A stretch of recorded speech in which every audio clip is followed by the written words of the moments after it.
All right. Hello, everyone. We'll go ahead and get started. And so if Charlene, we have Charlene from EPA here today to talk about emergency response plans. Perfect. There you are. I'm going to put you up here on our screen. All right. Can everyone see the presentation? Yes, we can. Fantastic.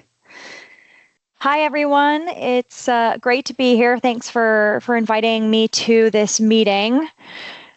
I am from EPA's Water Infrastructure and Cyber Resilience Division, and the mission of our division is to enhance the security and resilience of the water sector, and that includes America's Water Infrastructure Act, AWIA, which you might have heard of, which requires community drinking water systems serving over 3,300 people to create risk and resilience assessments and emergency response plans and update them every 5 years.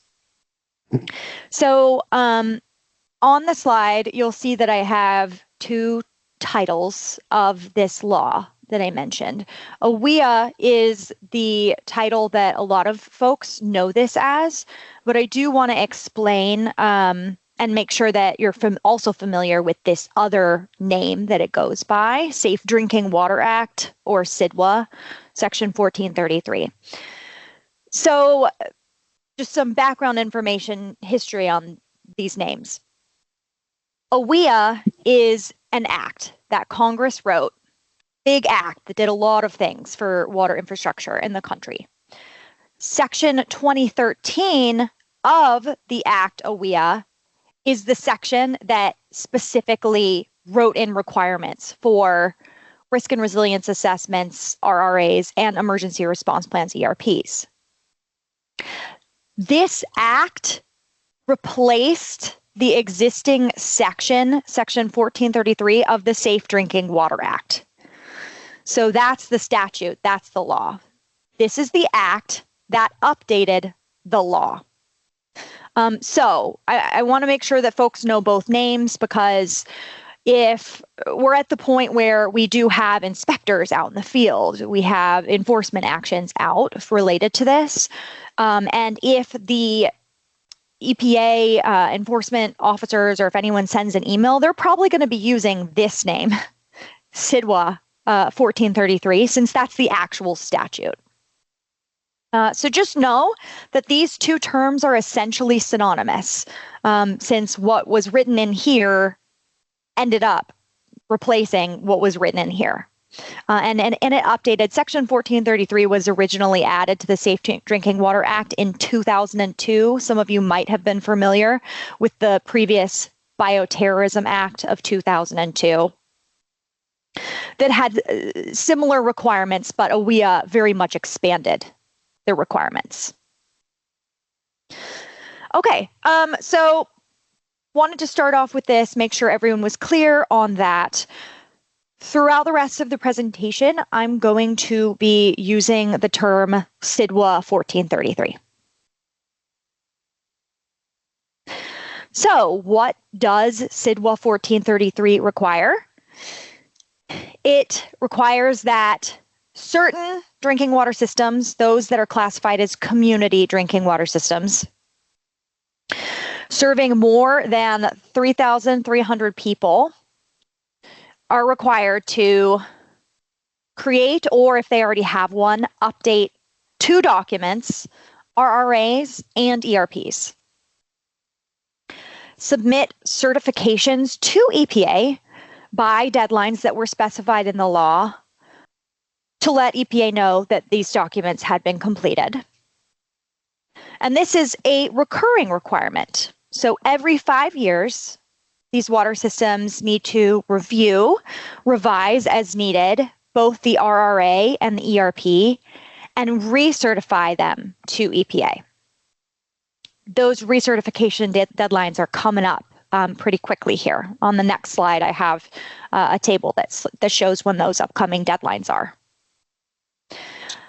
The law also requires that water systems coordinate with local emergency planning committees, LEPCs, to the extent possible when they're creating or updating the RRA and ERP. Essentially, this piece is asking water systems to coordinate with what already might be going on in their community, not to reinvent the wheel, to make sure that they tie in with emergency planning measures more broadly for their water system specific plan.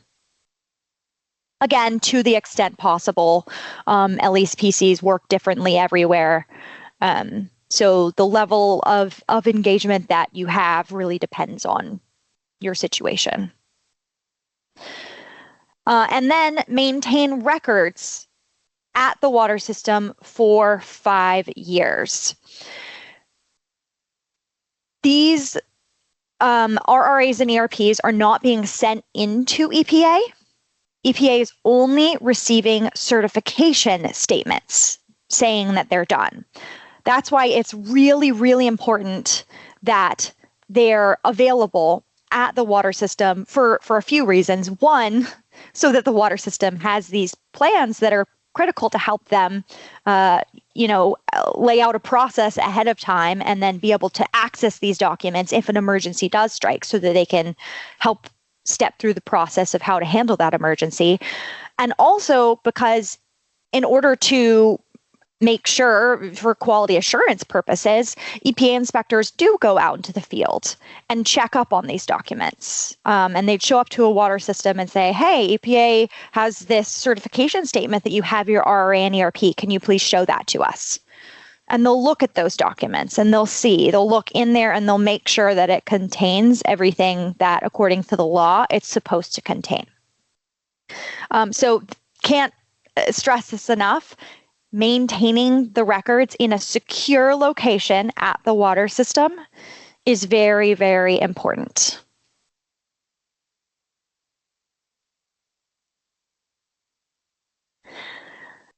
All right, so here's the upcoming certification deadlines for this 5-year period that we're entering right now.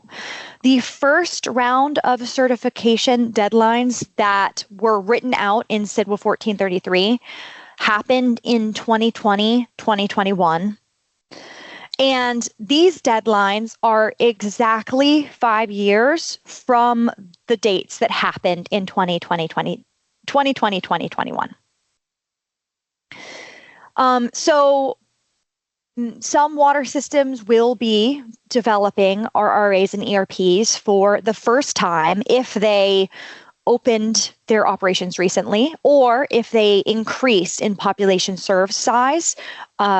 Maybe last time they were before 3,300 or below that 3,300 person threshold, but now they're over it. So maybe they're doing it for the first time. Or if they change public water system type to be classified as a community water system. Other water systems, a lot of water systems already did this back in 2020, 2021, and they're going to be updating their RRA and ERP and then certifying the updated documents by these deadlines. So I get this question a lot about this 5-year process. Do I have to certify 5 years from the date that I certified last time? The answer is no. You don't have to remember the exact date that you certified 5 years ago. It kind of resets. These are the deadlines that you'll want to keep in mind. So every 5-year period is going to be based on 5 years from this date.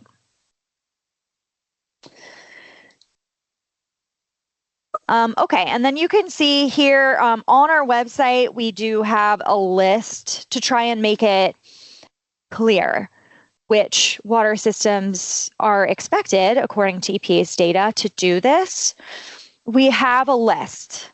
So we get the population served information from the Safe Drinking Water Information System, or CDWIS, that EPA gets updated data from the states quarterly. And so that's the data that we used to create this list. And we posted it 1 year before this date. So on March 31st, 2024, we posted it online and we sent out an email to all the water systems on the list to notify them that this is coming up. And if we didn't have their email, or if the email bounced back when we tried to send it, we sent them a physical mailer. So water systems can go here if they're not sure what size category or what EPA's data is. They can check and see, are they on the list or are they not, following this link. All right, so what needs to be in an RRA? We'll get to the ERP next. First, we're going to start with the RRA. Typically, the RRA is done first. And you'll notice that in this slide, the ERP deadlines are 6 months after the RRA deadline.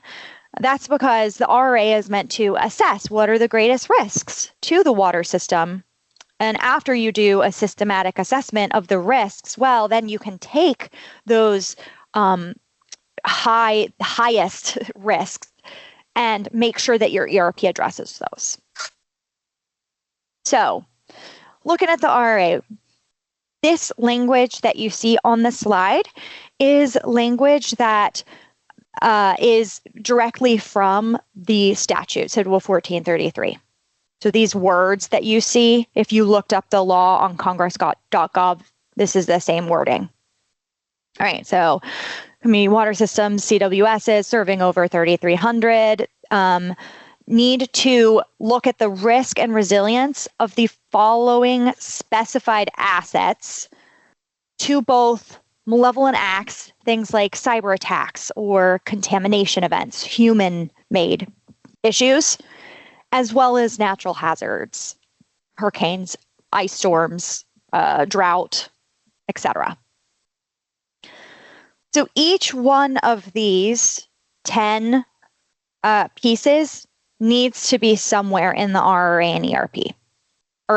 In the RRA specifically, and that'll flow into the ERP. And then here's just, this one's an optional one, but it's not required.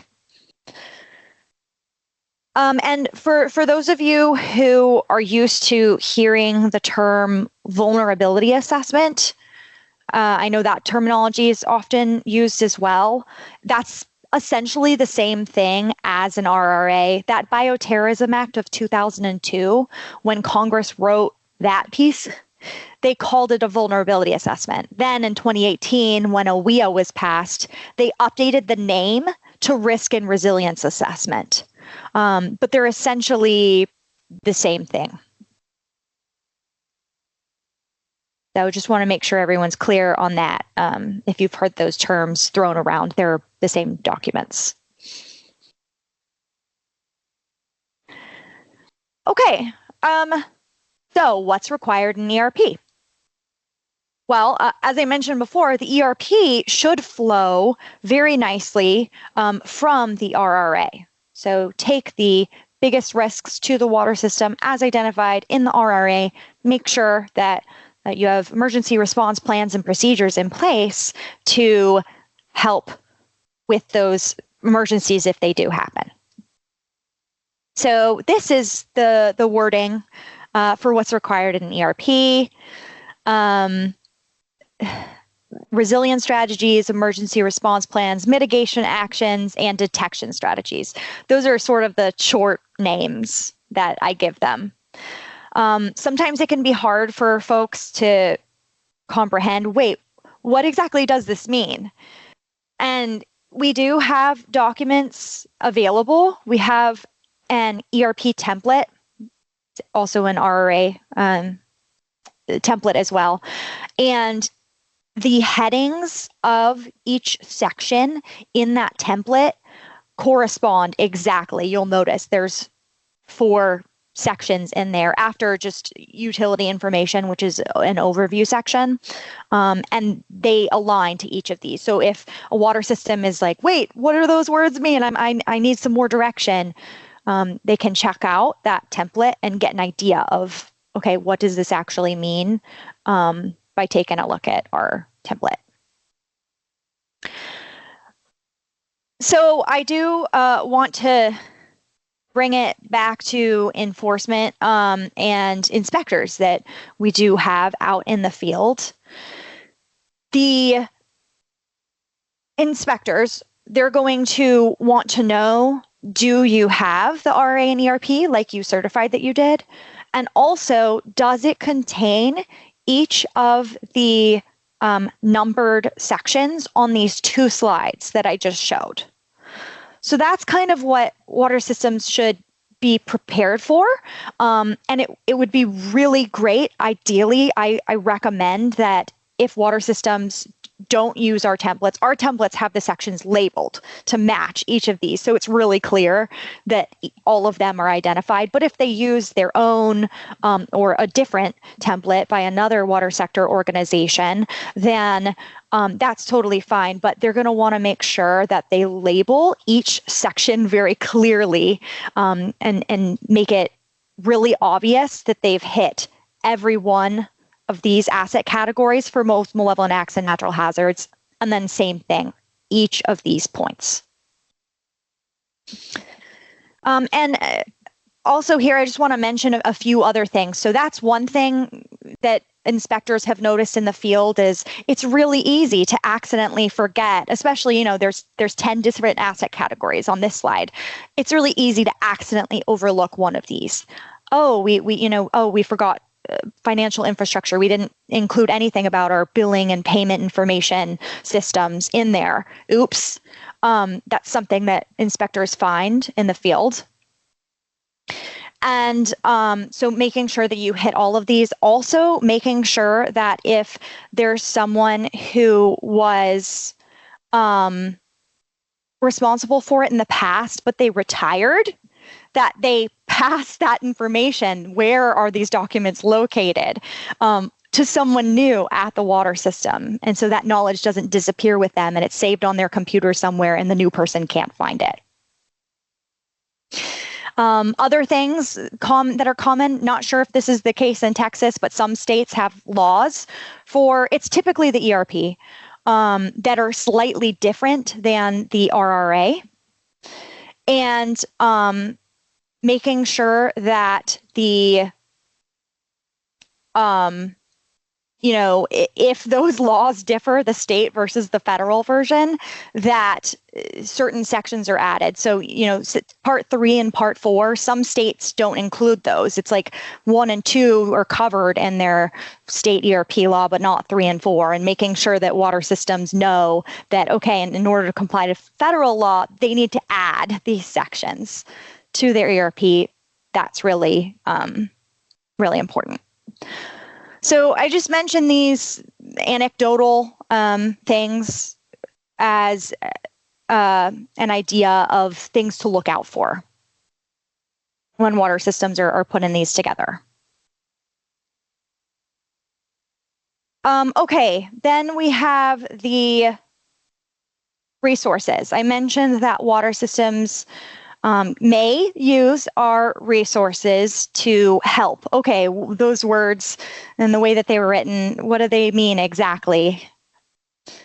These resources can kind of help them out with this. I'll go through these really quick. So we have our baseline information on malevolent acts document.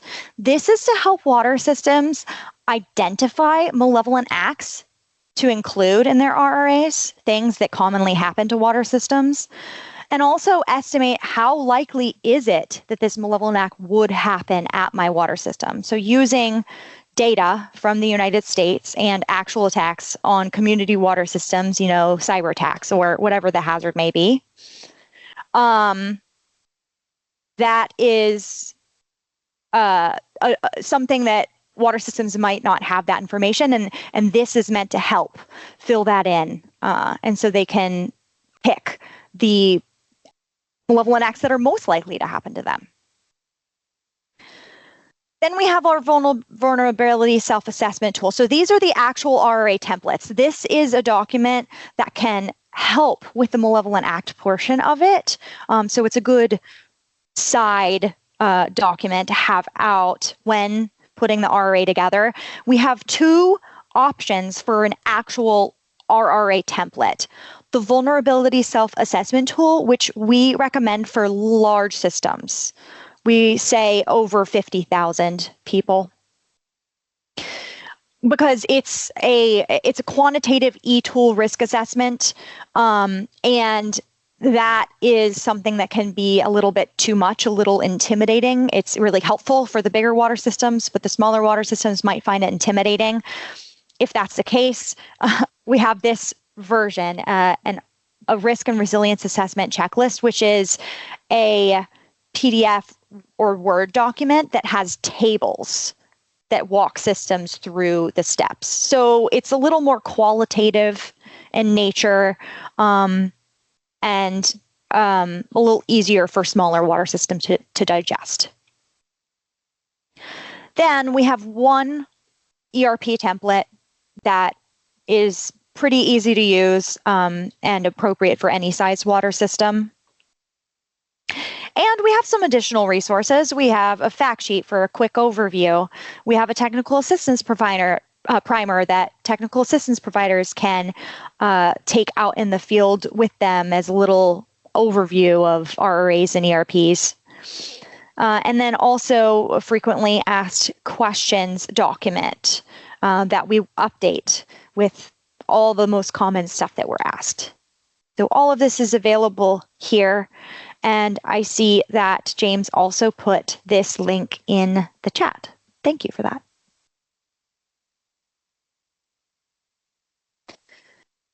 All right, so I already sort of touched on this, but I want to explicitly make sure it's clear that CIDWA 1433 doesn't require the use of any particular standard or tools to develop the RA and ERP. So our tools do not have to be used.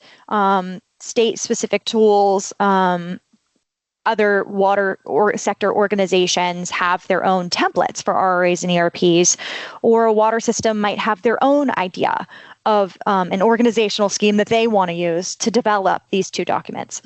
Awesome. That's perfectly fine. The one thing to note is that no method or tool guarantees compliance. It is the water system's responsibility to make sure that it hits each of those required points in the RRA and the ERP.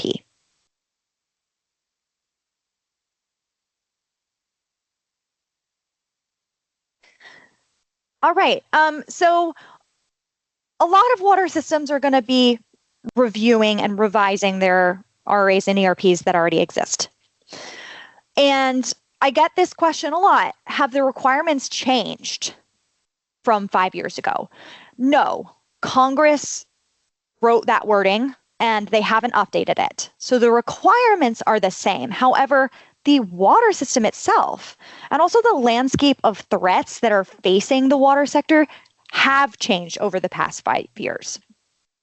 So we want to underscore the importance of, during this review process, doing a very thorough review and making substantial updates to the RRA and ERP so that they continue to be helpful over time during emergencies.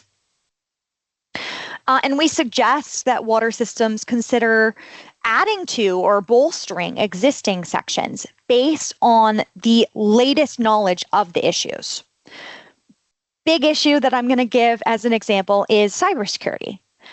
The prevalence and types and sophistication of cyber attacks have changed greatly over the last 5 years. It's a rapidly evolving issue. And so have the resources that EPA and CISA, Cybersecurity and Infrastructure Security Agency, and other water sector organizations, the cybersecurity resources that they have, vulnerability screening tools, those sorts of things have improved a lot over the past 5 years. So there's a ton of different sections. We've learned a lot about supply chain resilience and how that impacts the water sector, changing precipitation and temperature and how that might affect a water system. So there's more than just cybersecurity, but this is definitely a huge one that we're recommending every water system take a look at. And we did just add to both our RRA and ERP template a new section on cybersecurity. It's a checklist of best practices for water systems that we're recommending. Hey, if you haven't done this, improve your cybersecurity section by taking a look at this new checklist that we have.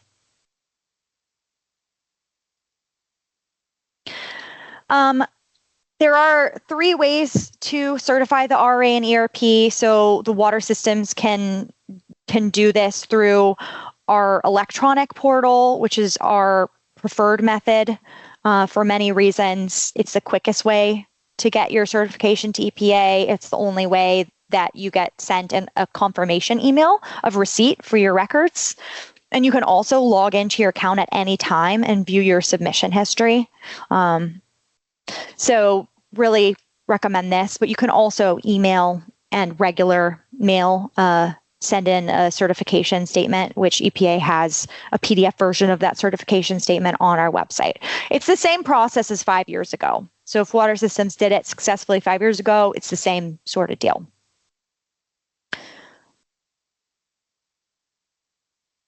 And then we also have this program, which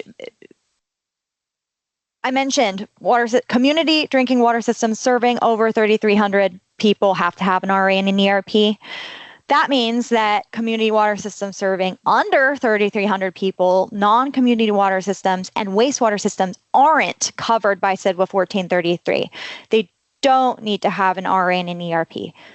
But we know that hurricanes and cyber attacks don't magically avoid these systems, and think that all drinking water and wastewater systems could benefit from taking a little bit of time to plan out ahead of time how to handle a disaster.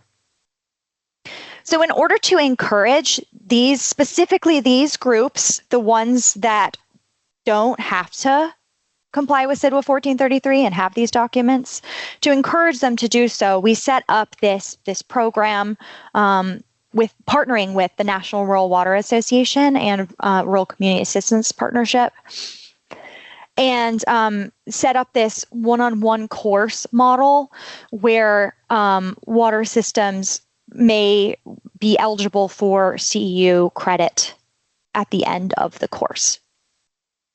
So dwresilience@epa.gov is the email address that anyone can reach out to for more information about this program and how it works.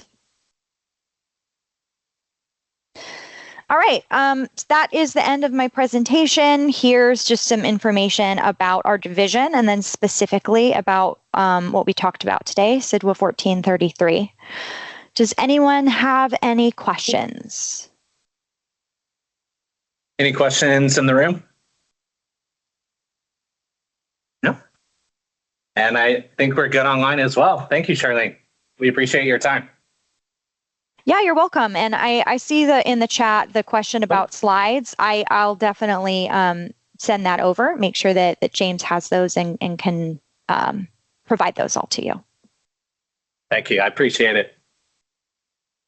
Yeah, you're welcome. Thanks for having me.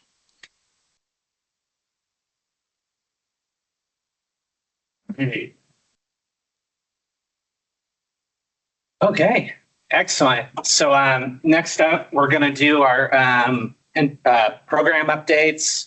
I believe Kita from Texas Water Development Board may be joining us. Perfect, there you are. Good morning, everyone. This is Keta with the Texas Water Development Board. I'm part of the outreach team here at the agency that markets our financial assistance programs. Just a very brief update.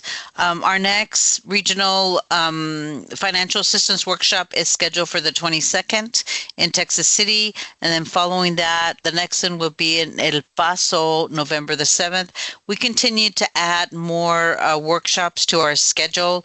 We are also getting ready to in a couple of months to open project solicitation, meaning we start taking those pre-applications for several of our programs. The busiest one would probably be the SRFs, the state revolving funds, which includes our regular SRF plus, our lead service line, plus our emerging contaminants. We're going on the third year for lead service line and emerging contaminants, and then on the fourth year of that supplemental money for that general activities. After the 5-year periods, we don't anticipate getting any more allocations. We don't know that those are federal allocations that may change. We have a board meeting on the 17th, taking a lot of projects to the board to get approved, and we just trying to get out and do a lot of marketing, trying to get out into those local communities. We're also in the process of working with Texas Rural Water Association to do some presentations throughout Texas, again, on our financial assistance programs.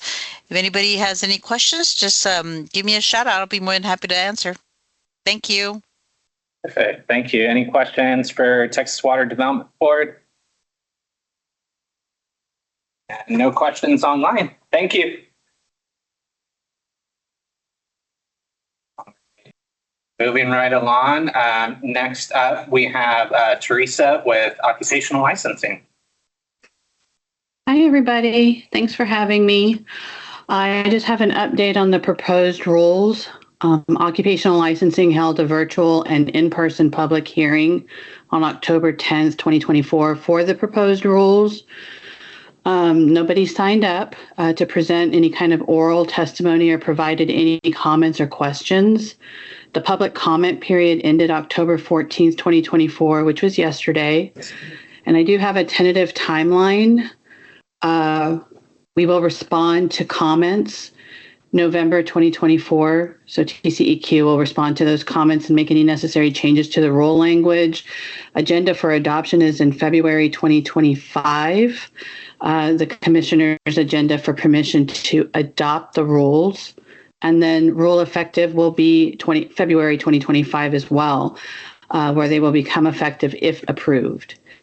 I'm also going to provide a link in the chat for our rulemaking page. That way, if you have any questions or want to look at anything, you can. And that's pretty much it. It's all the updates that I have for occupational licensing. Does anybody have any questions? No questions in the room. And online? Oh. Well, thank you again for having me. And if you need me, I'll put some contact information in the chat as well. All right, perfect. Thank you for your time. All right, next up, we have the Office of Compliance and Enforcement, and we have Kelly here with us today.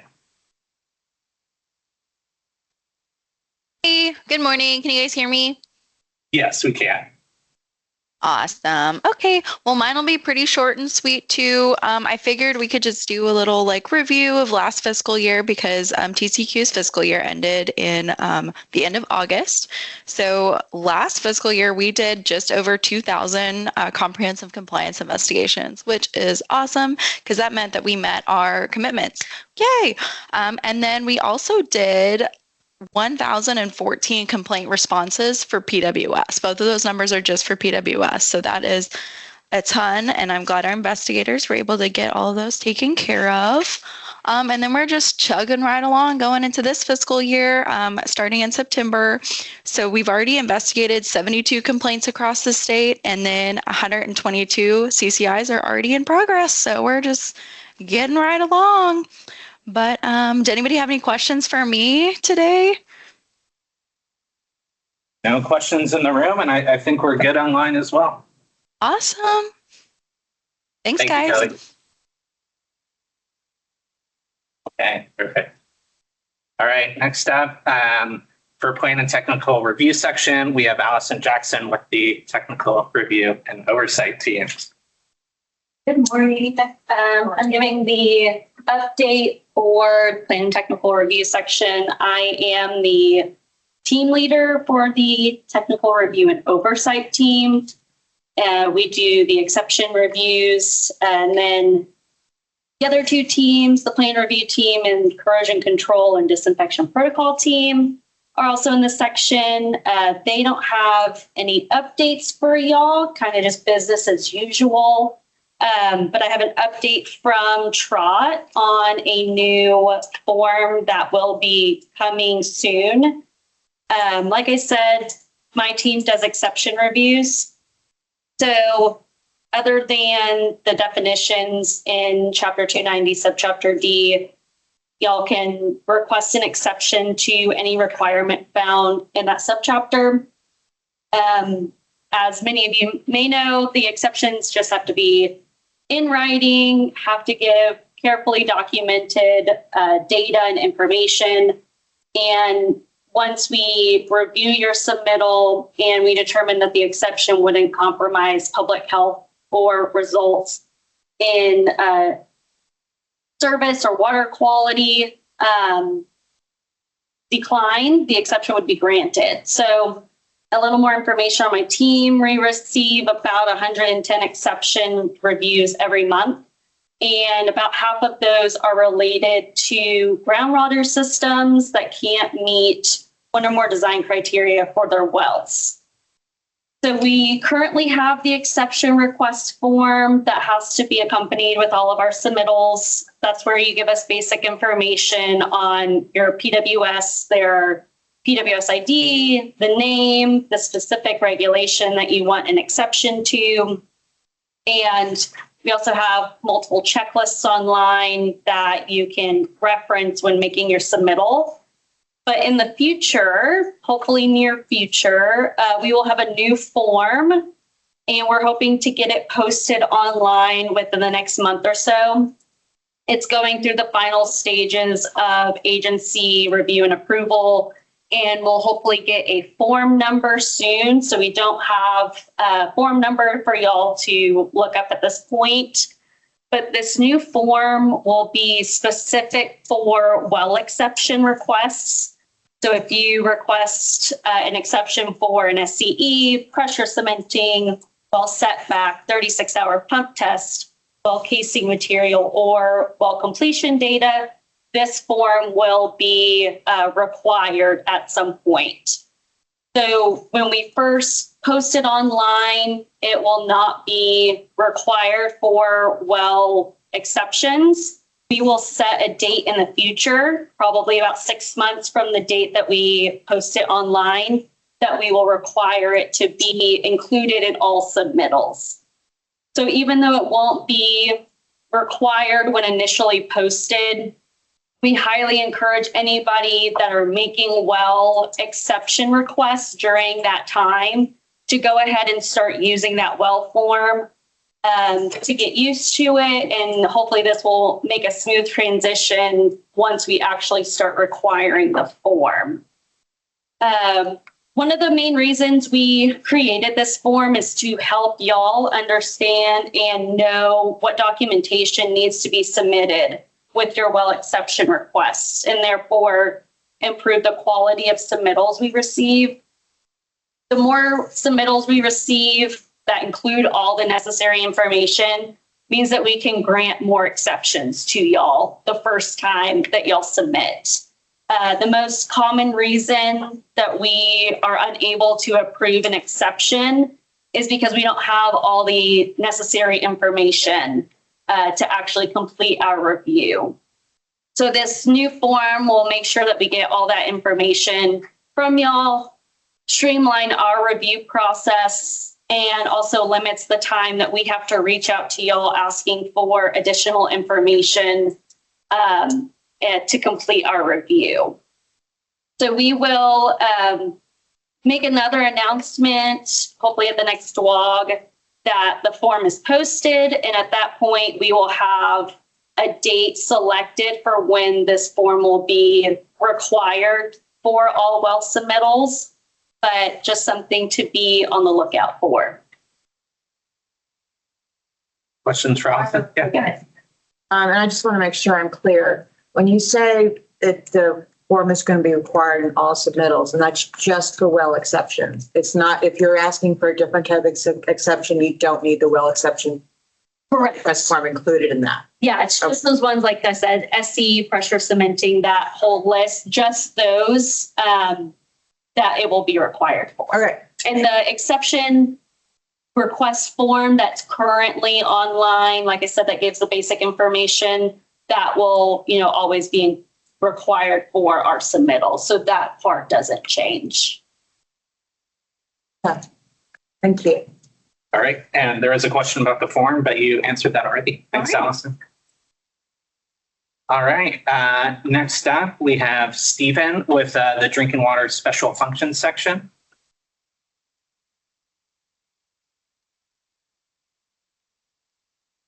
Morning, everybody. Morning. I'm just going to prop this up here for a minute, just because. So I was on vacation, so I don't have things written down here in my computer still. So just a couple of things. Good morning again, everybody. Good morning to those of you over there. So one is a reminder about emergency contact updates. We have a form now. Mason or Sean, if you can drop those links in there, that'd be appreciated.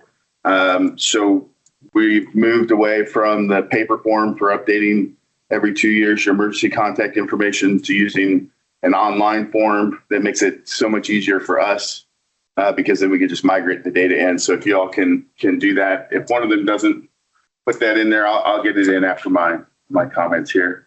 Other thing is we have started using CMDP. Those of you that can report using the compliance monitoring data portal, please do. A week ago, when I got this information before I went on vacation, we had 6 labs that are actually in production using CMDP and 3 that have reported. Right now, we have a contract in place to help support laboratories transitioning to CMDP.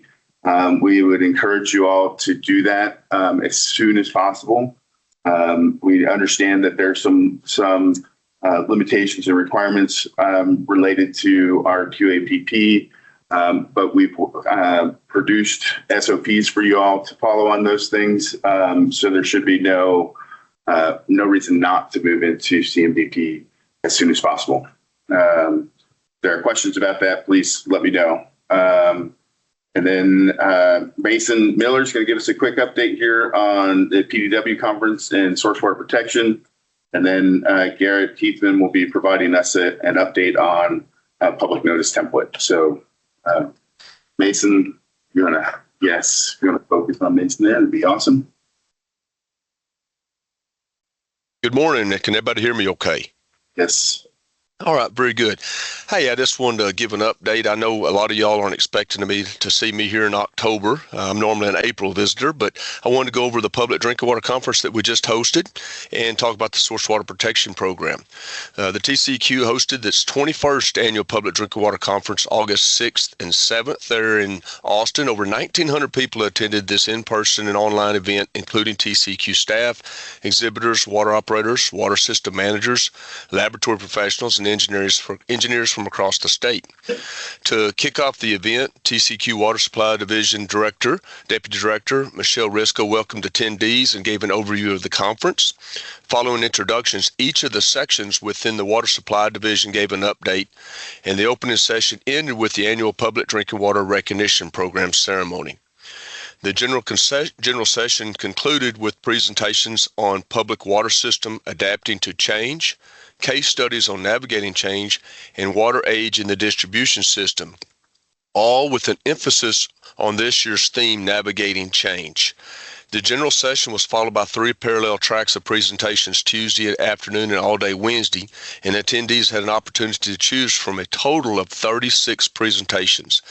TCEQ staff and contractors gave presentations on topics including the lead and copper rule revisions, lead service line inventory, proposed lead and copper rule improvements, PFAS rule, navigating change, new ways to find, train, and hire and keep operators.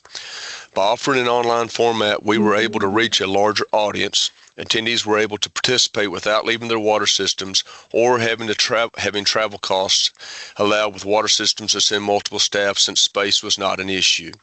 We continue to host the TCEQ Technical Assistance Room and the exhibit hall where we had over 100 exhibitors this year, and we had over 40 hands-on workshops. And presentations were recorded and will be available later this month on the TCEQ YouTube site for those that may have missed the conference or want to view a session again on their own time. So mark your calendars for next year's Public Drinking Water Conference, which is going to be August 5th and 6th, 2025, which seems kind of funny to say 2025. I'll share my screen in a little bit with how to go to the YouTube site and catch all of those things. So let me finish with the second update. I'm going to do the source water protection. First, are there any questions on that Public Drinking Water Conference portion? No questions in the room, Mason. All right, so we're going to go to the source water protection. So Stephen wanted me to kind of give an update on what we did in FY24. So a little history, the Texas Source Water Protection Program is a volunteer program, and it helps public water systems protect their drinking water sources from potential sources of contamination. Actions include taking inventories of protection areas around PWS wells, identifying potential sources of contamination at surface water intakes, and assisting public water systems with best management practices and providing education through outreach events. During FY24, TCEQ Source Water Protection contractor CDM Smith Incorporated completed source water protection plans for 24 PWSs that utilize groundwater in 4 counties. Project areas were formed in Brazoria, Chambers, Comal, Harris counties, and the TCEQ worked with Aqua Texas Incorporated to complete source water protection plans for an additional 10 PWSs managed out of the Spring West field office. To increase protection areas efforts this year, a surface water aspect was added to the contract, and TCEQ contractors worked with the city of New Braunfels to implement a source water protection plan for portions of the Guadalupe River near the New Braunfels surface water intake in Comal County. FY24 source water protection efforts provided an additional layer of protection for over 160,000 customers in Brazoria, Chambers, Comal, and Harris counties. As part of the source water protection and water security contract, there's a security portion. And I wanted to emphasize a few things that we did this past fiscal year. We had 3 generator maintenance workshops that were held in Tyler and in San Angelo and in Corpus Christi. And we also hosted a cybersecurity workshop here in Waco. So all of these workshops can be viewed on the TCEQ YouTube site by going to the TCEQ homepage, which is tceq.texas.gov, and scroll to the bottom of the screen and click on YouTube and use the headings, videos, and playlists. So I'll share that real quickly with the group here.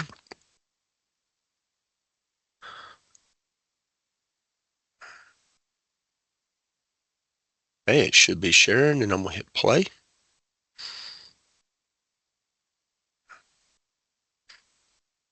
Okay, so the first thing I wanted to show was the water systems that we did protection area for this year.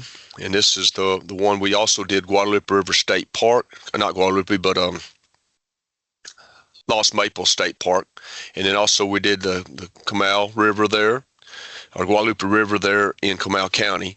And then this is the Chambers and the Harris projects that we did.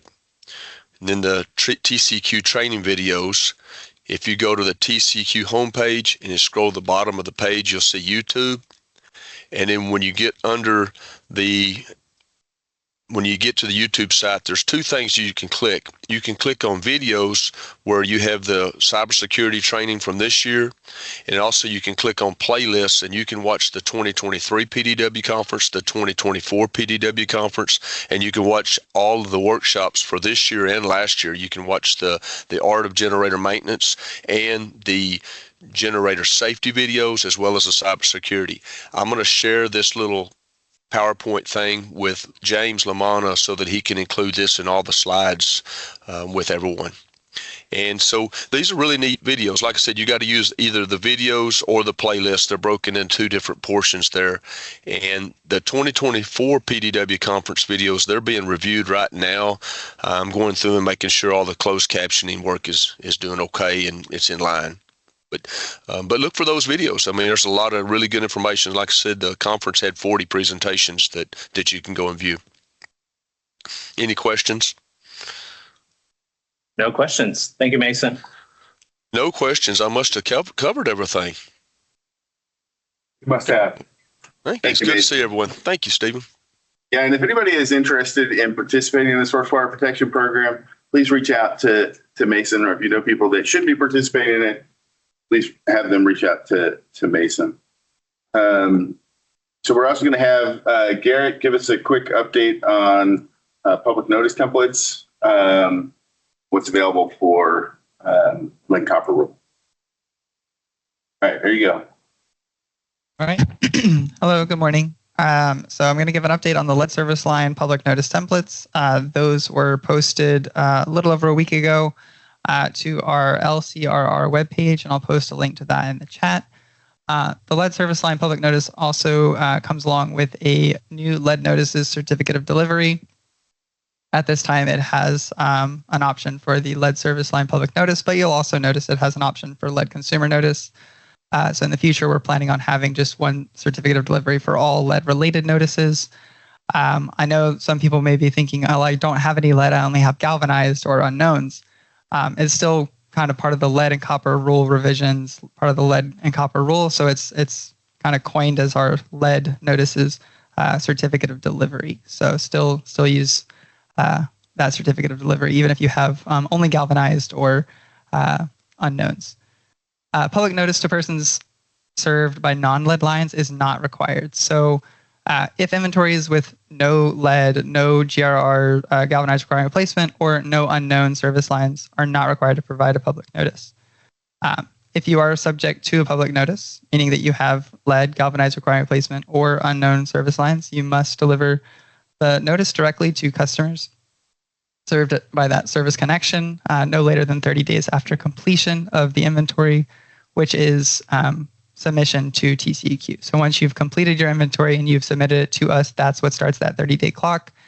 Once you've sent out that notice, provide the certificate of delivery and a copy of the notice, like a representative copy. We don't need all 1,000 or 10,000 or 500 notices, just a representative copy of each type of notice that is provided. Direct delivery methods consistent with our existing notices is what we will be accepting at this time. So the EPA rule, the 40 CFR, it says hand delivery explicitly, but then it also says other methods as approved by the state. We intend to accept methods that are, currently direct delivery methods consistent with other notices such as lead consumer notice, public notice, boil water notice, and so on. And that's also on our webpage as well as guidance. See what else? Note, this is not to be confused with the requirement to make your inventory publicly available. These are separate requirements. One is, for compliance with the inventory requirements, and one is to satisfy the public notice requirements. They are separate, so not to be confused. If you are a water system that has no lead lines, no galvanized requiring replacement, and no unknowns, you're not exempt from making something publicly available. And by something, I mean you don't have to make your inventory publicly available if you have only identified non-lead lines. I'm kind of maybe getting a bit into the compliancy side, but it's, there's some overlap and some confusions we've seen on these requirements. But if you only have non-lead lines, not required to make the inventory available. You totally can. It's not something, that you can't do. You can do that. But if you don't make it publicly available, you still have to make a statement publicly available that inventory was completed and that no service lines were identified as lead, galvanized required replacement, or unknown. Those are separate requirements, not public notice, but just want to make sure that y'all don't confuse those two requirements, and you are staying in compliance with the rules as a part of LCRR.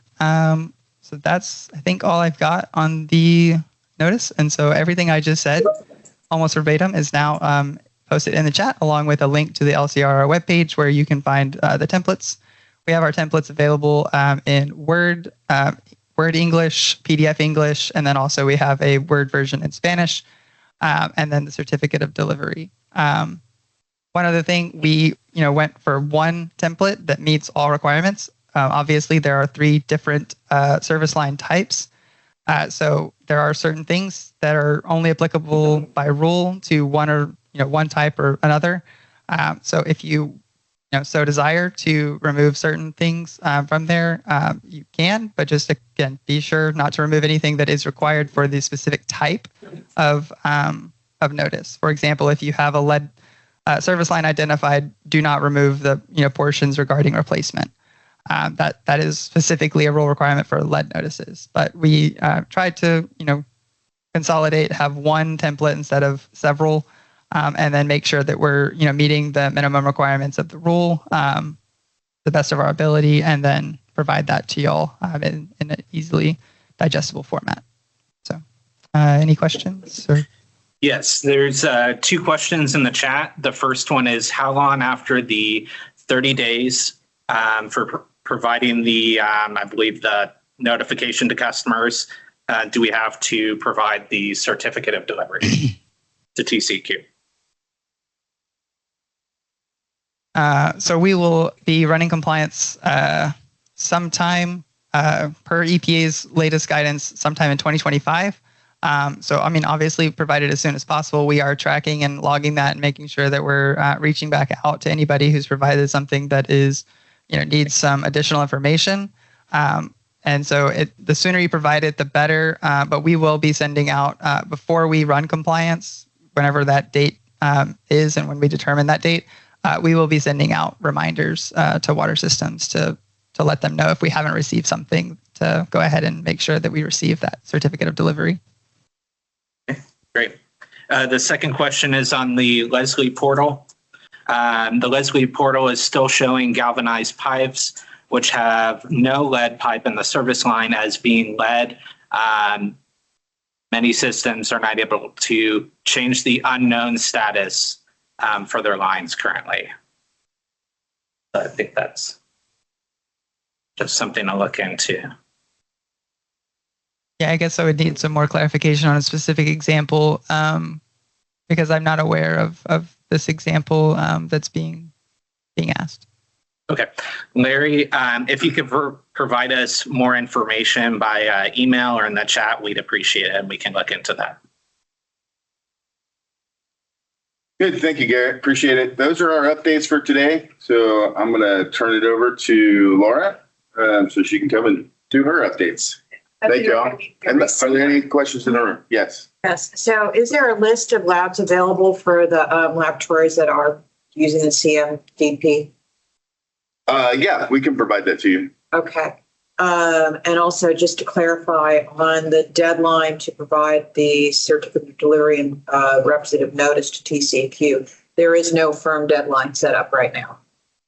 Well, typically rules require 10 days after you've done the notice. So we'd like you to do it as soon as possible. But for the rule, we can't technically do the compliance until 2025. Okay. So right now, just nothing firm. Nothing firm. Okay, thanks. But as soon as possible is our preferred.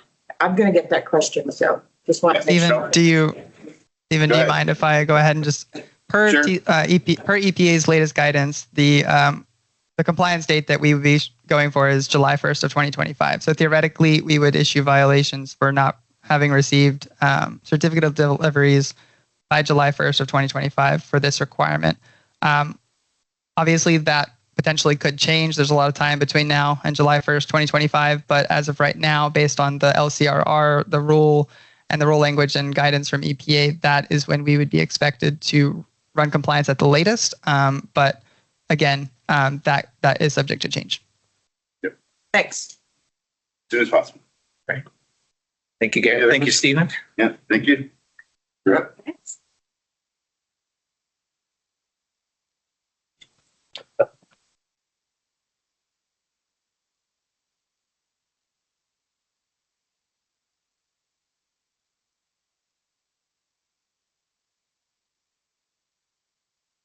Yes.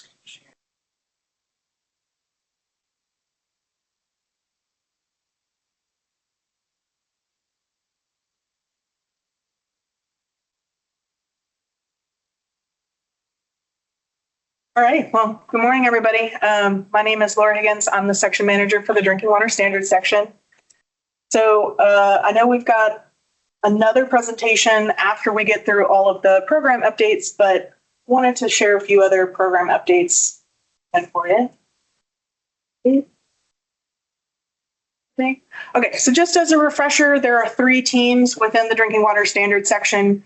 We have our Drinking Water Assessment team, that covers microbial compliance, as well as our voluntary lead testing in schools and childcare program.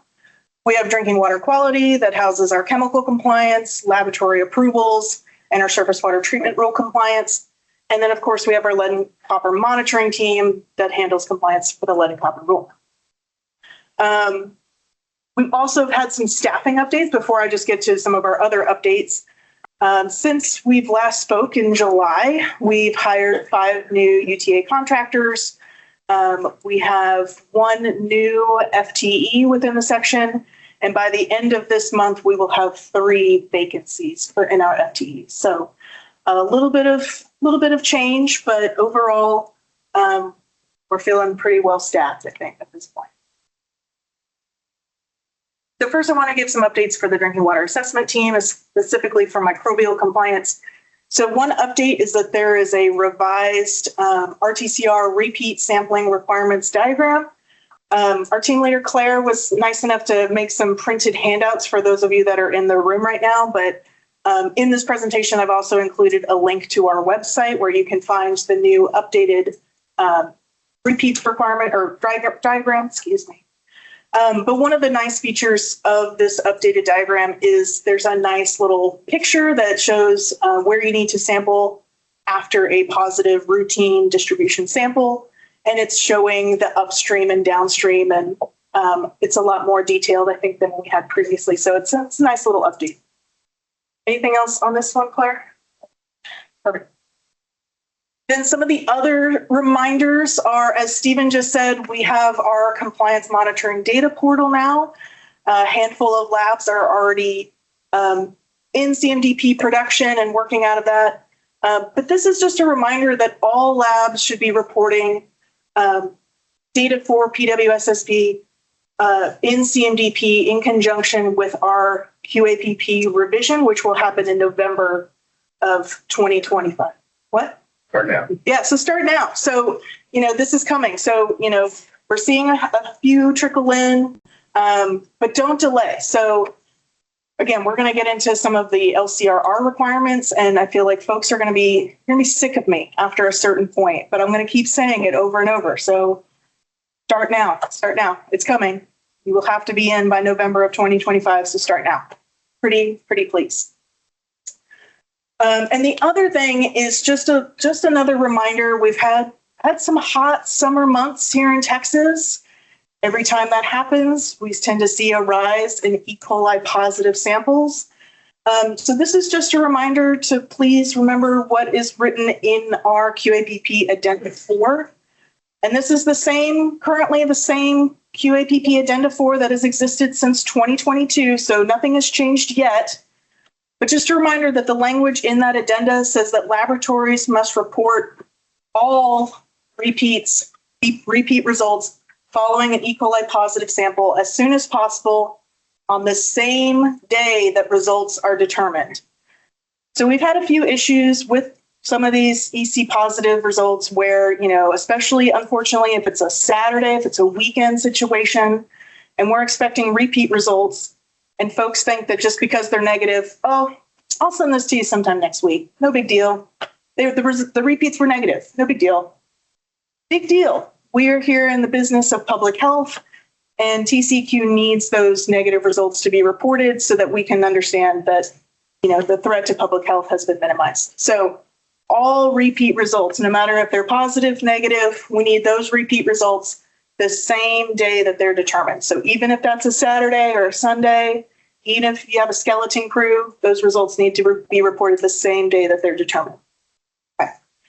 And the laboratory should email the completed microbial reporting form, the MRF, to TCEQ at the RTCR PAUSE proxy box. That's RTCR POS at tceq.texas.gov. And if the repeat results were positive, then you should also include a laboratory positive result form in that notification. All right, then going back out, some updates for our drinking water quality team under the chemical compliance.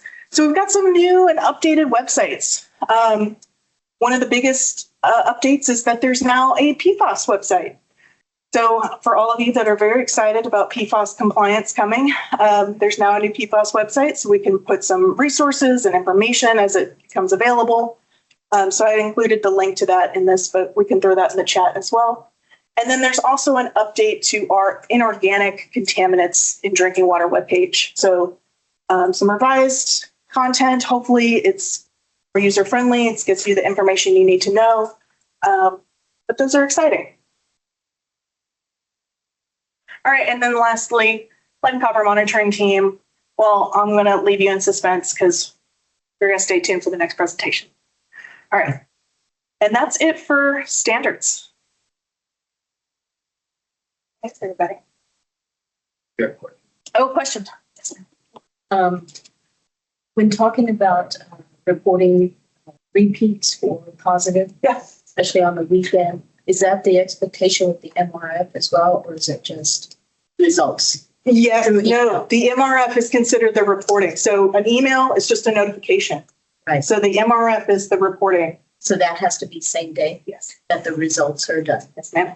What if your process is in your lab that you have to have validation? Your validation probably won't get done until the next day.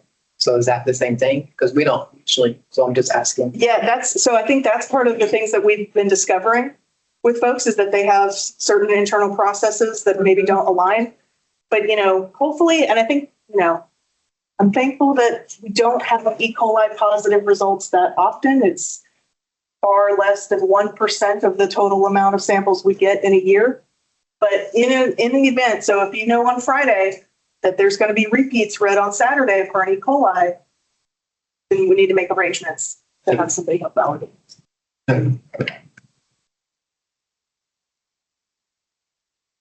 Okay, yeah, make some arrangements so that those can be sent Saturday.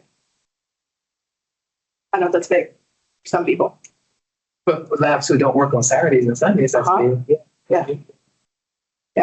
And again, hopefully this doesn't happen all the time, but in the event that it does, we make arrangements to be available on Saturday to read them right along with you. So I think we read through the rules. I think we just have some questions, but we can talk after. Yeah, absolutely. Okay. Any other questions for Laura? All right, next up we have the emergency preparedness and response section, and we have Rhea with us here today. Irina's out, so I'm her special assistant. So I'm just going to go over a few updates for the UPRIS or emergency preparedness and response section. The first one that we want to talk about is the special topics training. So the Texas Optimization Program is hosting a special topics training for operators, and that's going to be held in Round Rock on November 14th. It's an all-day event. So if you're wanting to attend or if you know somebody who would benefit from this training, it's free. So you can sign up online at the on the Texas Optimization Program webpage. So I'll drop that link in the chat once I'm done. So wonderful training, great people. So you'll absolutely learn a lot if you do attend. The next topic that I want to talk about is a little bit more difficult. So Hurricane Beryl came through the state in on July 8th. And because of Beryl, several water systems issued a boil water notice in response to incidents relating to Beryl. We conducted outreach to several of those water systems to get a little bit more information, but per rule, we have sent out letters to remind folks that in accordance with 30 TAC 290.45A7, water systems are required to provide a water system that is an affected utility that fails to provide a minimum of 20 PSI or 35 PSI is required by the Texas Water Code to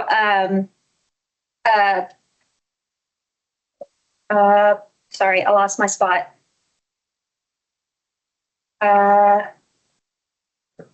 Provide TCEQ with a revised emergency preparedness plan or a justification regarding pressure drop.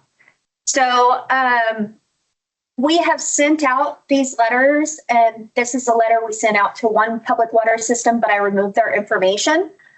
So it basically looks like this. So this is to those 400, we sent out 400 letters, but it's been sent out to the public water systems who issued a boil water notice because of Beryl. So it's not going to the entire state. It's only going to the select few that reported a boil water notice.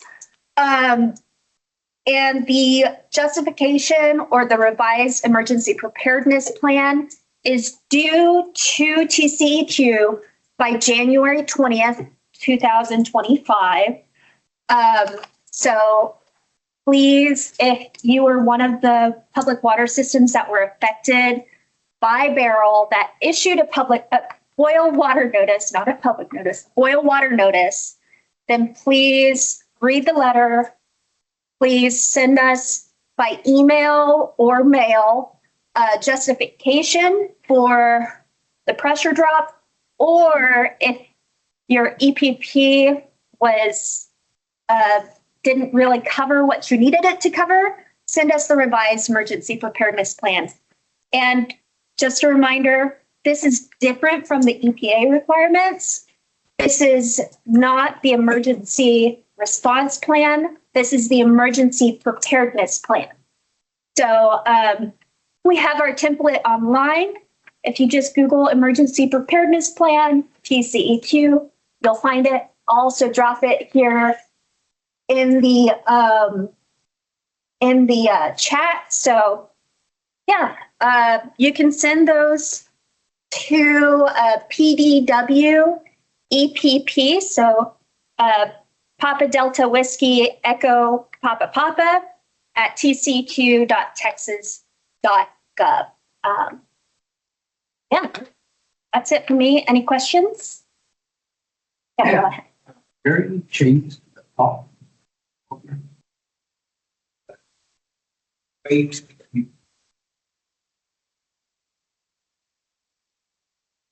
So you were asking if there's any changes to the way the program works. No, the program is going to continue as it's been. If anything, we're expanding a little bit, but that's still in the process. So this training is for special topics. So there's going to be a wide variety of things that they're going to cover, but they're still going to be doing what they're doing or what they always do, go out to the field, help y'all in person if needed.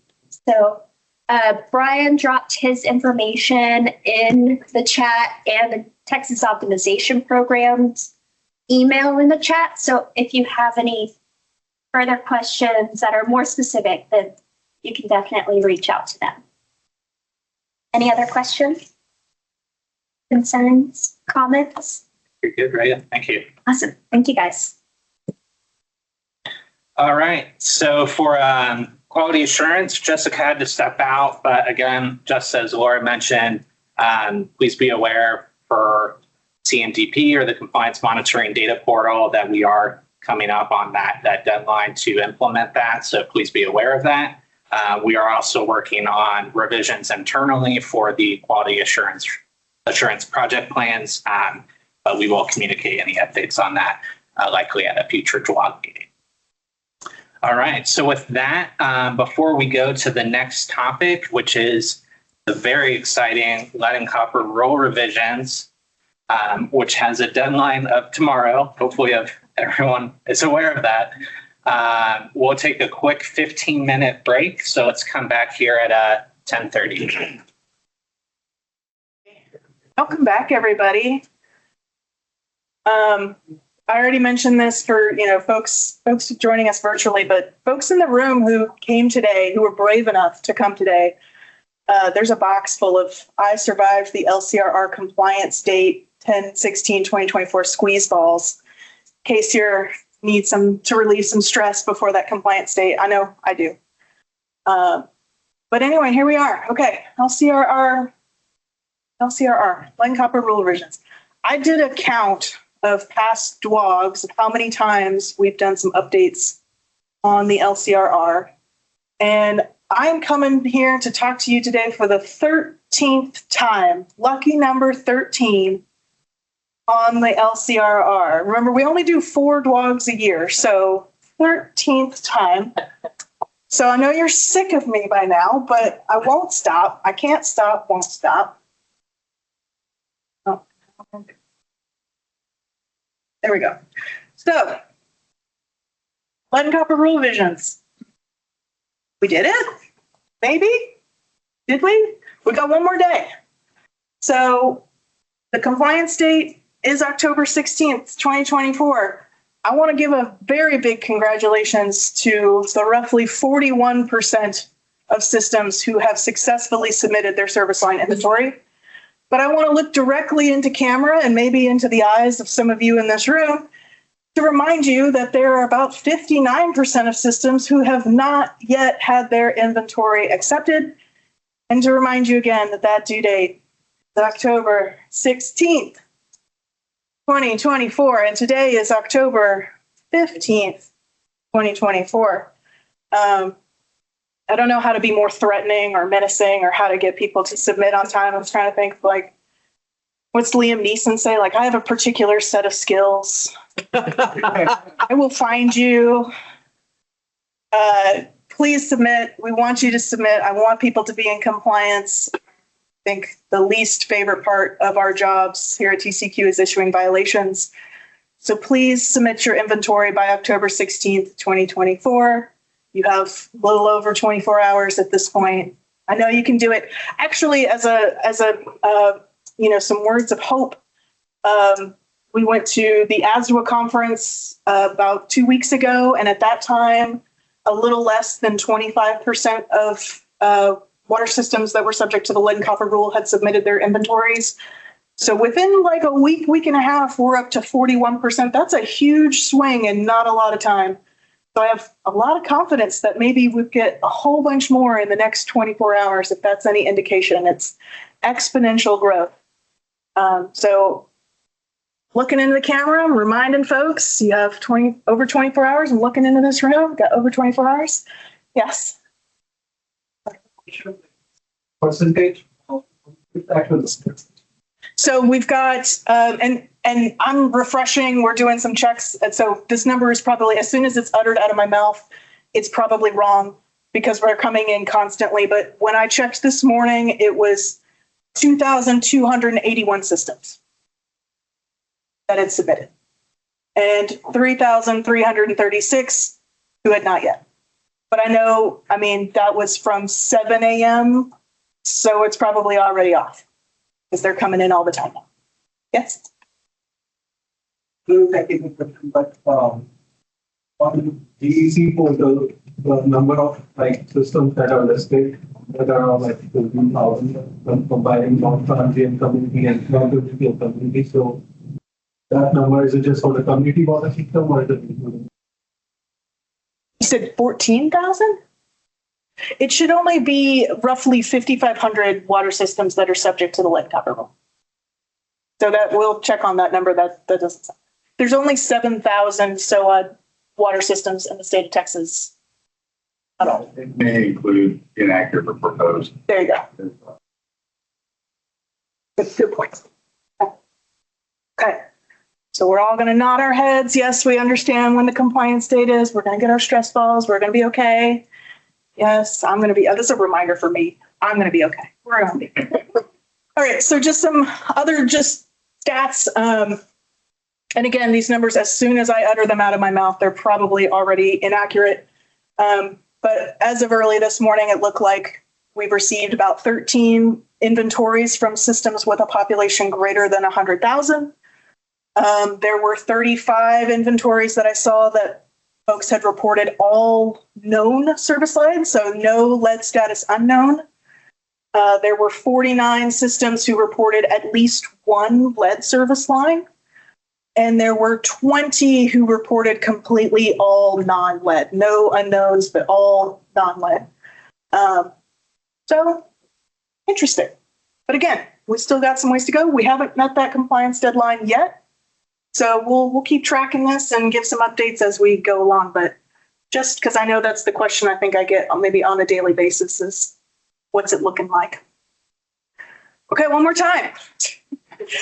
Initial lead service line inventory is due to TCEQ by October 16th of 2024. Just to make sure we're absolutely clear. If you didn't get that message, the 13 other times I have come to speak on this at a DWAWG, just so we're clear, that's when that's due.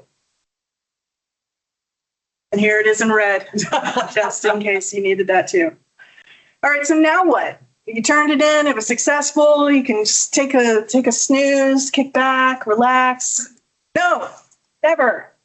So now, after you've submitted your inventory for customers, if your inventory has anything in it other than non-lead, essentially, if you were reporting any service lines that are lead, are galvanized requiring replacement, or unknown, lead status unknown, then you need to notify those customers within 30 days of submitting the inventory.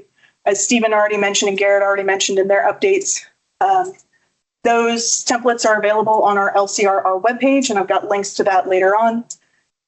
So you need to do that. And then the other aspect is to notify in the event that your water system has a 90th percentile action level exceedance for lead, then you're going to notify customers of that action level exceedance as soon as practical, but no more than 24 hours after learning of that exceedance. So that's going into effect as well as of October 16, 2020. And then other things, still refreshing every day to make sure, see when it gets into the CFR. But if you didn't see it, there is a finalized lead and copper rule improvements that came out. It's still the pre-publication version. We're waiting for that to go into the CFR, but questions already? Now this one, the previous that notification 24 hours.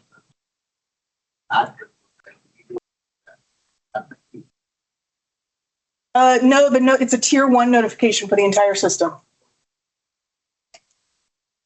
You'll still do the lead consumer notice for the people who, had the individual exceedances.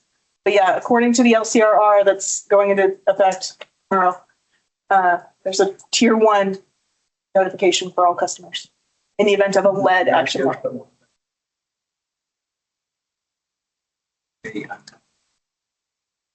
Right, yeah, these are two different notices. Yeah, two different. In the event of just a lead action. Yeah, hopefully that's not often. That's not everybody that's going to experience that, but in the event of a lead action level exceedance, 90th percentile lead action level exceedance. Okay, so yeah, you might want to, now that you've turned in your inventory, you might want to read the final lead and copper rule improvements. You can stay tuned for January's DWAWG, part 14 of this series, where we'll probably be speaking on that once it's been published in CFR. But feel free to get a jump on that one. And then the last thing is, if you submitted your inventory using TCEQ's form 20943, that Excel template form, just to know that we do intend to sunset that form. So a 6-month transition period from October 16th. So we're looking at April of 2025 to sunset that form. And then at that point, we'd like everyone to be utilizing the new LSLI portal. So if you didn't use the portal for this time, please try moving or transitioning into the portal. If you haven't submitted your inventory yet, it's not too late to go check out the portal. Please check out the portal. More information about the portal, of course, you can check out our LCRR webpage. On our webpage, we have links to register for an account, and there's also a training video that will walk you through what it looks like and all the different features and how to use the portal. But that's a rough timeline of what to expect after tomorrow. Any questions on that? Because everybody in here is good. Guys are good. I don't need to worry, right? Okay. And then again, just some additional resources. Our LCRR webpage, and then EPA had this. They came out with this a little while ago, but it's their lead and copper rule improvements. They have a toolkit for the LCRI. There's also some LCRR resources out there available as well, but check out that website. They've got some good tools for lead and copper rule. Yeah, implementation tools. Sorry. Okay. All right. Questions? Yes. I'm sure you meant for the updated. Yeah, so the question was, how often are the updated inventories required? So required versus when you want to submit. So if you're using the portal, you can submit updates as frequently as you'd like to. There's no problem with doing that. As you're doing normal maintenance on the system, as new information comes available, you can submit updates at any time through the portal. So another great plug for the. I hope I'm selling this for you, Steve. Okay, great. As far as requirements by rule, we're going to look after we get the compliance, after we run compliance for this inventory. We're going to be doing some digestion of the data. And we'll probably be reaching out to folks to, check on some things we've noticed already, some kind of creative ways that people have submitted their inventories. So whether or not it's a requirement or maybe a request, we're going to be working with folks to maybe improve the quality of the inventories that they've submitted. But then probably our next big milestone officially is that baseline inventory required of the LCRI in 2027. But yeah, so feel free, we'll stay tuned as we're going to go through in January. We'll talk more about what we saw from this compliance and maybe ways that people can improve, especially if you reported via the Excel form. We're definitely going to try and work with people to get into the portal. So we're going to have a lot of those conversations on how we can improve and get forward thinking into 2027. Yeah, I think I So on that same topic, the rule it says so many days after your sampling. Mm-hmm. Right, for the LCRR. So what we're looking at is what the language from the LCRI said of what stays from the LCRI, what transitions, and because the LCRI is going to kind of supersede most of the language for the LCRR. So what we were looking at from the language that carries over is really just that initial inventory submittal. In talking with EPA and some folks about, what happens about new systems that become activated in November, when do they need to submit their inventories? And in talking to EPA, they really expect the LCRI baseline as the next time that they're going to submit. So that's kind of what we're looking as the next big milestone. But again, like what we've seen from other states, what we've talked with folks about is there's lots, you know, this is the first time we're all doing this, right? So there's lots to learn. There's lots of ways that we can improve. And some of that is just going to be having some conversations and talking with folks about what we saw from their initial submittal, and maybe do some, whether we require it or you do it voluntarily, it's probably good to treat this again. We talked about this being a living document, to do some updates before we get to 2027. I think it's like this would be submitted inventory, and if we have a note, so we find new lead for ours. There was like a 30-day or 90-day timeline to go to like you will have to find the lead. Timeline for that. Oh, yeah. So the LCRR did have a timeline, to submit an updated inventory if you find that. We haven't discussed, I guess, of, I don't know that I necessarily have a mechanism to know when you find lead or GR. It's just a request that, when you find it, if you could submit an updated inventory.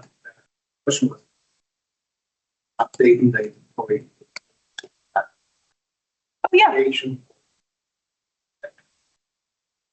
No, I think updating through the portal that's what we're looking for folks to start doing. Yeah. So it's, again, trying to get folks into that portal and to use it.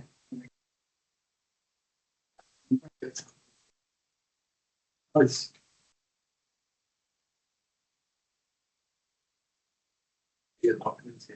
it was accepted? Yes. So if you report to the portal and it's accepted, you should get a notification that it was accepted via the portal. If you submitted via email, because of the large volume at this time, we don't have the capacity to reach out to everybody, but you could look on Drinking Water Watch and notice when your schedule you have a LCRR compliance schedule, and closing out that schedule means we accepted your. Now, there is a lag, I will say, for just right now from folks submitting via the portal versus when schedules close, because it's taking staff manually closing out compliance schedules. I got my bed. So give us a little bit of time, because there could be a slight delay of when it gets accepted versus when that schedule gets closed. Yeah. I'm sorry, this might be repetitive, but I just want to make sure I understand. Since we have the new EPA rule coming in, any further LCRR deadlines are not going to be observed because the new rule is going to supersede the LCRR. That's right. So we're looking at three things. So things like the fifth liter sampling, the requirement for testing in schools, the lowering of the action level, the lead action level itself, all of that gets pushed to the compliance date of the LCRI in 2027. Okay, awesome. So the three things we're looking at is submitting the initial inventory, the notice to customers served by those affected lines within 30 days of submitting the inventory, and the tier 1 notice in the event that the system has a 90th percentile lead action level exceeds. Those are the three aspects of the LCRR that are going into effect tomorrow. And then LCRI supersedes everything else. And then one more question, if I don't ask this right, please forgive me, because computers are not my thing. It's okay. So if you have done your lead inventory line on an Excel worksheet, is there a way that you can, through Excel, populate the online portal versus having to manually input it? Yeah, I mean, it's as simple as copy and pasting. Like just the entire worksheet? Yeah, so when you go into the portal, there's another Excel template to download. They are very similar. So you can just copy from the 20943 into the template that's in the portal and upload and import that. Awesome. Yeah, and that's where the website to have those quick tips and instructional videos will help too. All right, thank you. But yeah, it's not 100% apples to apples, but it's very close. Okay, good. Cut and paste works. Cut, paste. Copy, paste, yeah. All right. Oh, we got some questions online. There's some questions online that Garrett is helping to facilitate. Thank you so much, Garrett. The first question was required fields in the form versus what is in the portal. The response for that is within the form, there was some conditionally required fields. Right. Those conditional requirements were carried over to the online portal, right? Okay. If we submit via email, would that be considered compliant? For this compliance period, yes, we will accept an Excel submittal via 20943 to the LCRR email box. Perfect. What could cause us to receive a violation? The Swift site has not been friendly in their case with the data. I spoke with the TCEQ rep and they mentioned that a violation would occur if there were errors in our submittal. What kind of errors would lead to a violation? I don't know that I necessarily want to speak to all the different types of errors that could be out there, but I can speak to what the violations are. So there's 2 violations associated with the initial service line inventory. There's a treatment technique violation and a monitoring and reporting violation. So the treatment technique violation is associated with making your inventory accessible to your customers. So that's a really critical part of submitting your inventory, is making sure that you filled out those requirements on how you're going to make that accessible to your customers. And then the monitoring and reporting is about making sure that it was complete and turned in on time. So turned in by October 16th, 2024, tomorrow. And then the 4 aspects of the inventory are that you have classified all service lines in your distribution system into one of those 4 categories by EPA. Unknown, non-lead, lead, or galvanized requirement replacement. You've conducted the required record review, and you've provided a location identifier for those service lines. Probably missing something else, but those are the big ones. So that's what we're looking for in terms of a submittal. So if you don't submit the inventory at all, you're looking at 2 violations: the treatment technique and the monitoring and reporting violation, because we have no way to know that you've made that inventory accessible to your customers and you haven't turned an adequate inventory in on time to us. So that's pretty hefty right there. But issues, again, like not having those required fields filled out, not having an inventory accepted, that comes with some violations attached. So definitely more motivation to make sure you get an accepted inventory turned in on time. Let's see. So the question was, how can a system prove a negative? Such as mentioned above, if non-lead was the material ever previously lead.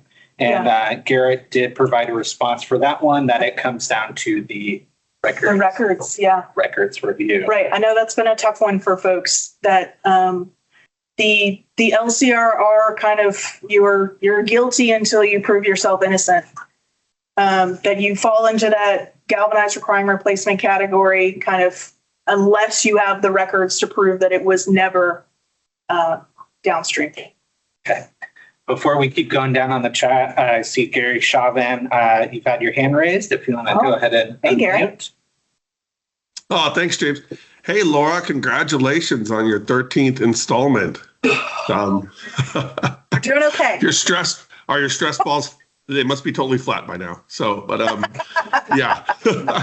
No, thanks for all your work, Laura. I do have a couple questions. I won't try to hog the mic. I guess I'm being lazy and not typing, but I think Garrett already answered one of them. So submitted the inventory for the Austin PWS yesterday, and it's got a status of not processed. Should I be concerned with that?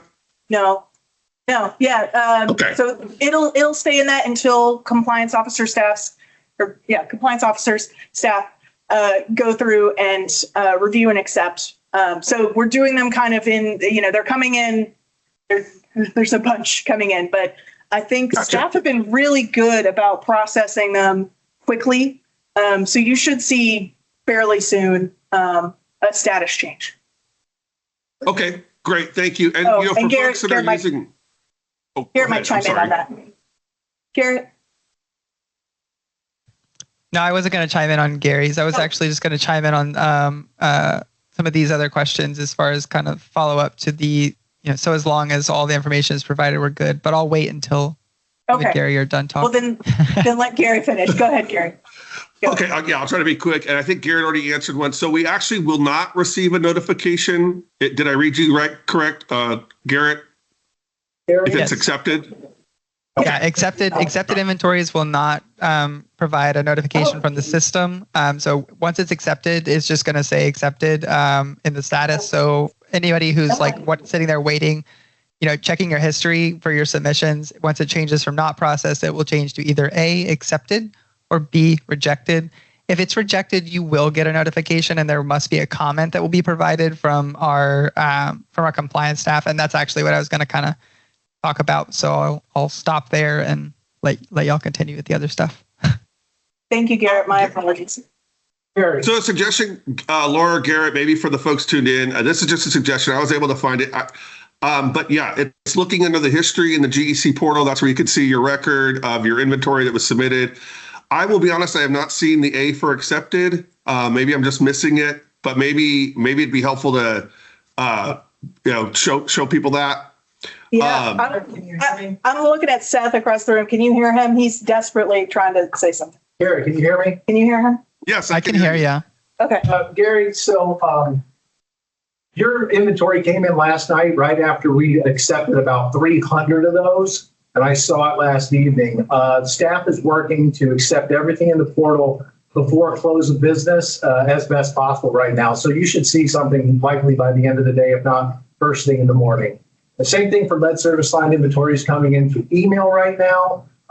Because those require a manual review, we're doing everything we can with the few folks we have to get every one of those reviewed. But to expect to see a definitive acceptance from us today on anything that's come in the last couple of days, you'll have to accept that that's just not going to be feasible for us for some of those. Yeah, please remember that it's human. The portal, Gary, we should have something cleared out for you and accepted by close of business, if not in the morning, because yours came in last night.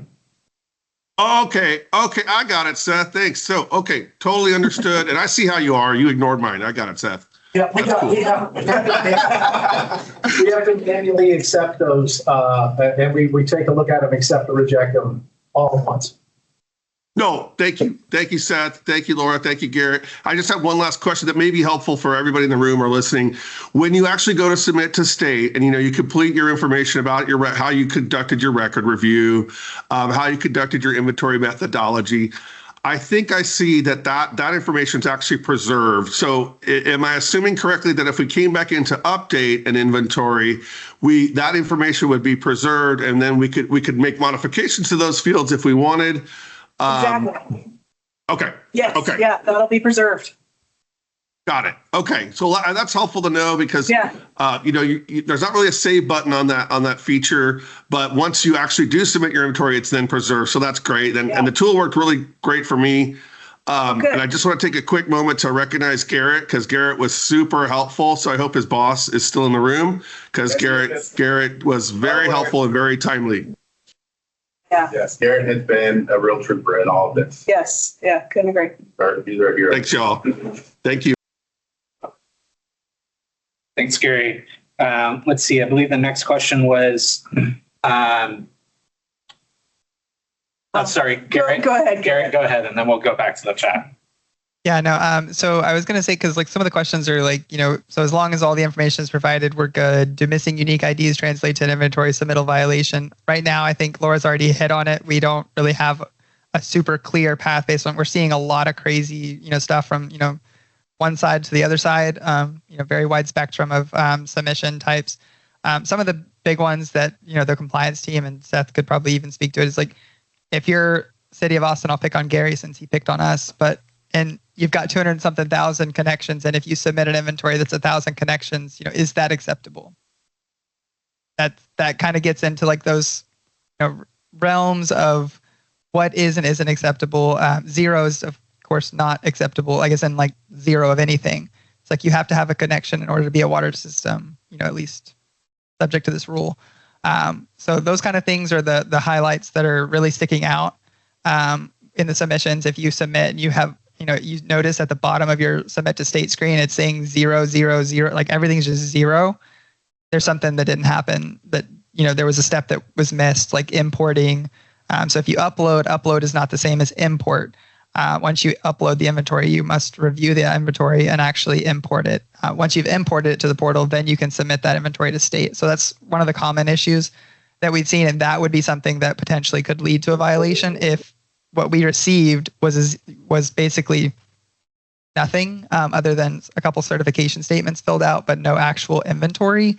That would be, potentially something where you're violating the requirement to complete an inventory. So those kind of things are, where you would see something like that. We're dealing with large volumes, and I think that's something that will be, in terms of volume as in like number of service lines, that's something that the compliance team, data support group, and the division as a whole will be looking at, after the compliance date. And like Laura's already said, regurgitating some of that and finding out like or digesting, I think is the word. But what are we going to do with that information, and do some outreach to systems that we have questions about, because maybe they didn't submit 1,000, but maybe they only submitted 100,000 out of 300,000. Like what, we need to probably follow up with the systems on those kind of things and make sure that there's a level understanding on what was submitted, why it was submitted, and things like that. But the violations will probably generally come from either A, non-submittal, or B, you submitted a 0 kind of thing. That's, I think, all I wanted to hit on. Thanks, Karen. Thank you. Oh, yes. Can a system go in and check to make sure that their stuff is actually uploaded correctly? Yeah, in the portal? Yeah. Yeah. Okay. If they have an account, they can go in and check at any time. Absolutely. Questions in the chat? I'm sure a lot. Yes. So we mentioned drinking water watch. So I can do a screen share real quick for how to find that information.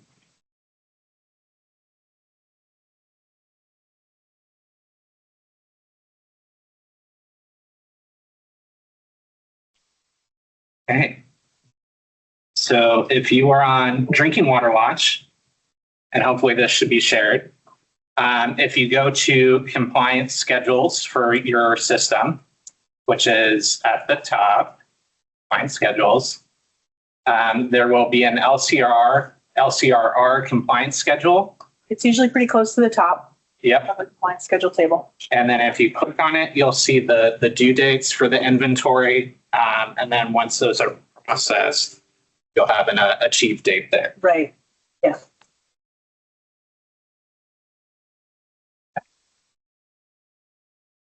Let's see, if there were multiple submittals on Swift, will they be deleted? Can we delete them to reduce confusion? You can, what's the word? It's not delete, it's discard. Discard, thank you. You can discard them. Once you've imported, the inventory is like one living inventory. So anytime, like in the batch upload screen, so if you're uploading from the templates, you have the option to review and import. You can discard. Of course, you'll have potential situations of invalid file, processing error, all of those kind of situations, which we have instructions on our LCR page that should be able to help systems get through without having those kind of errors if you're following it very closely. But you have the option to import from there. Once you've imported that unique service line ID, if you were to want to make a change, you could then upload a document with changes to that inventory based on this unique service line ID, and it will make an update to that inventory. So that's how you would basically to change that inventory item once it's been imported. Thank you, Garrett. Garrett, I think this is another question for you. Why would the portal only be uploading partial records? I take that to believe, like whenever you're in the review screen, it says total number of file records, let's just say 10,000, and then it says total number of records, let's just say 5,000.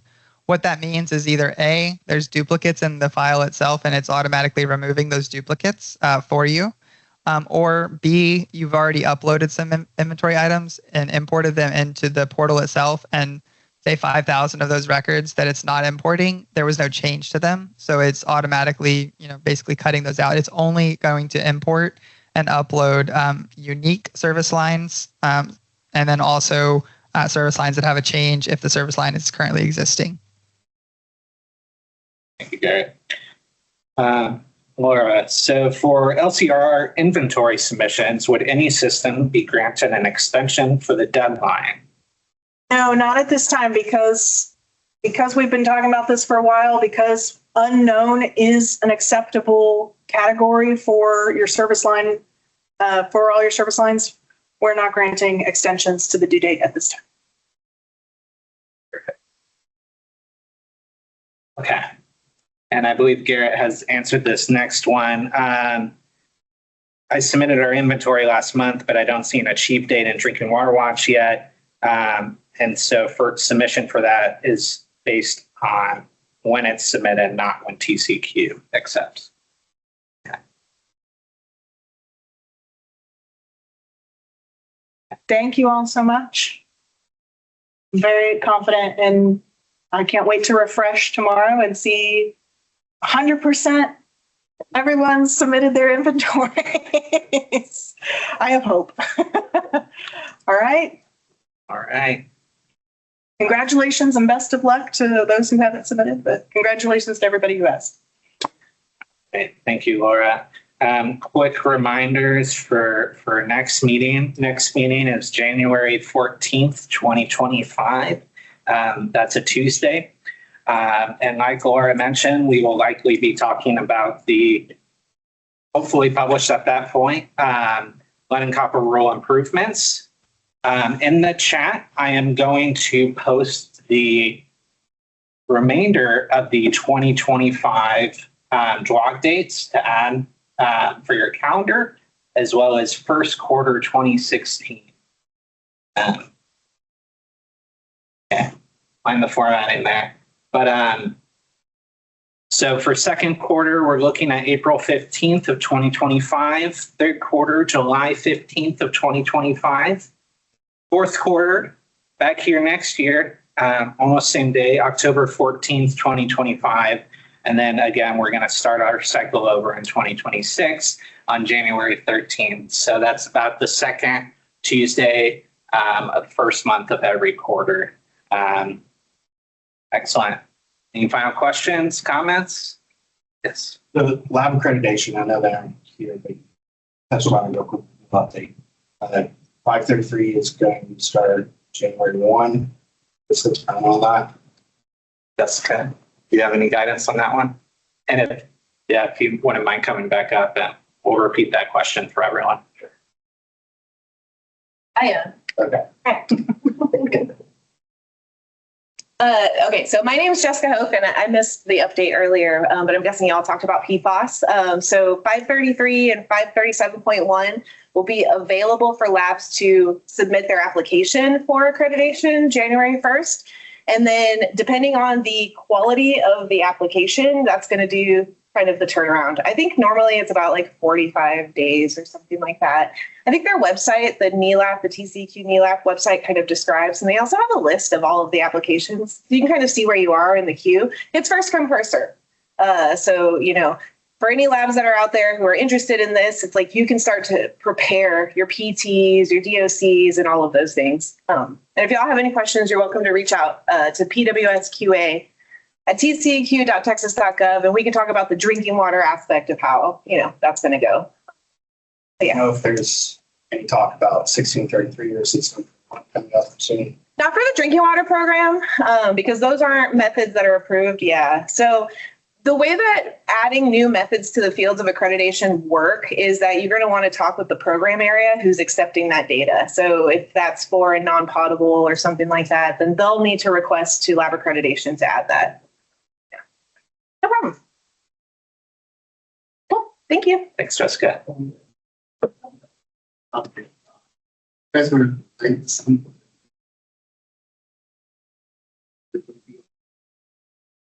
For initial or the compliance monitoring? So for the initial monitoring, we're planning right now to help supplement. If you were participating in UCMR 5, then those folks will continue to do their own sampling. If you were not participating in UCMR 5, we are anticipating to assist those people in sampling. Yeah. And going forward into. We need UCMR 5. Yeah, we will be working. So all of this will overlap with our swap provisions, and hopefully we'll have a new QAPP to describe how that sampling. Yeah, so we're working out the details of exactly how that's going to work. In the interim, we are also working on creating initial monitoring Addenda 10 standalone QAP document that might be published around like May, March, around that time frame, spring. So there'll be more updates about that at upcoming DWAWGs and then also lab stakeholder meetings. And if there are any labs that are on the line or just for anybody out there, we had discussed having lab stakeholder meetings the week following the DWAWG. There's just been kind of a lot of things going on at this moment. We are planning on scheduling one for November, and then I'm going to put on the PWSS webpage following the dates that he just posted, sort of anticipatory dates for the lab stakeholder meetings going forward for anybody else that's. Cool. Okay. Final questions, comments? Yeah. Okay. Thanks, Larry. Larry, and if you need additional clarification, please let us know. Email for submittals. There you go. Thank you, Renee. lcrr@tcq.texas.gov. Perfect. All right. Thank you, everyone, for all your questions and for the updates. If you have any questions, please let us know. And please submit your inventory by tomorrow if you haven't already. Pretty please. Okay, thanks, everyone. We'll see you in the next year.